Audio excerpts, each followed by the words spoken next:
जवाहरलाल नेहरू विश्वविद्यालय यानी कि जेएनयू एक ऐसा नाम जो जहन में आते ही दो तस्वीरें उभरती हैं। एक तरफ देश की सबसे प्रतिष्ठित यूनिवर्सिटी जिसने दुनिया को बेहतरीन अर्थशास्त्री, राजनेता और नौकरशाह दिए, तो दूसरी तरफ एक ऐसा परिसर जो अपनी शिक्षा और शोध से ज्यादा हंगामे, विवादों और राजनीतिक उठापटक के लिए सुर्खियों में रहता है। अब एक बार फिर से जेएनयू सुर्खियों में है।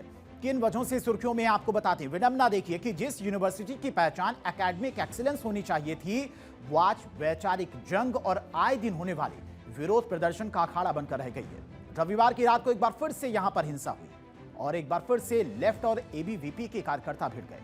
हंगामा इतना हुआ कि कई छात्र इसमें घायल भी हो गए। बताया जा रहा है कि दोनों पक्षों की तरफ से एक दूसरे के ऊपर लाठी डंडे बरसाए गए, जिसमें कई छात्र बताया जा रहा है कि घायल हुए हैं।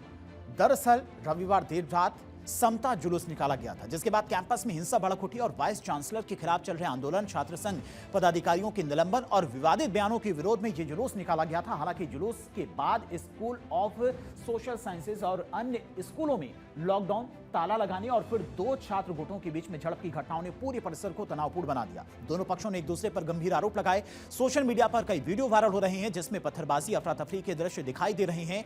हंगामा भयंकर था। छात्रों ने बताया कि हंगामे के वक्त में क्या हुआ और कैसे उन्होंने भागकर अपनी जान बचाई। सुनिए। तो डंडा, लाठी, रॉड, पत्थर लेके अचानक 200 से 250 की संख्या में हम पर अचानक ही अटैक करते हैं। हमारे कुछ साथी SSS2 की जो बिल्डिंग है, बाथरूम होते हैं, उसमें जाकर छुप जाते हैं।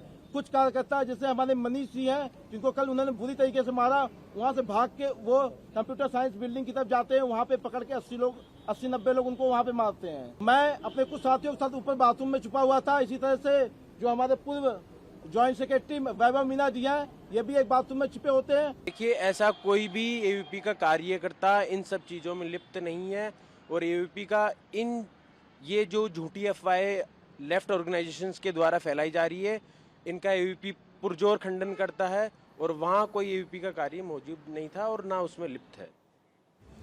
और जेएनयू में दो छात्रों के समूह के बीच में हुई झड़प पर यूनिवर्सिटी प्रशासन ने ताजा स्टेटमेंट जारी किया है। प्रशासन ने इन घटनाओं को भयावह बताया। यूनिवर्सिटी प्रशासन ने कहा कि सार्वजनिक संपत्ति को नुकसान पहुंचाने और अनुशासनहीनता के खिलाफ सख्त से सख्त कार्रवाई की जाएगी।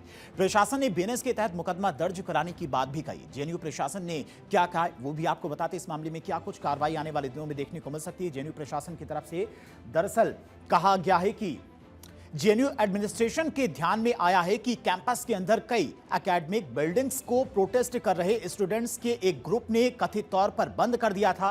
प्रोटेस्ट कर रहे स्टूडेंट्स सेंट्रल लाइब्रेरी में घुस गए और कथित तौर पर जो स्टूडेंट नहीं चाहते थे उन्हें प्रोटेस्ट में शामिल होने के लिए डराया और धमकाया गया। पता चला कि इससे 22 फरवरी 2026 की रात को कैंपस में दो स्टूडेंट ग्रुप्स के बीच में हाथापाई हुई। जेएनयू एडमिनिस्ट्रेशन ने इन परेशान करने वाली घटनाओं को बहुत गंभीरता से लिया है और जेएनयू एडमिनिस्ट्रेशन कैंपस में इस तरह की बेकाबू बर्ताव की निंदा करता है। कैंपस में सही एकेडमिक माहौल पक्का करने के लिए यूनिवर्सिटी के नियमों और रेगुलेशन और बीएनएस के तहत में सख्त कार्रवाई की जाएगी, ये जेएनयू प्रशासन की तरफ से कहा गया है और इस मामले में आने वाले दिनों में कार्रवाई भी देखने को मिल सकती है।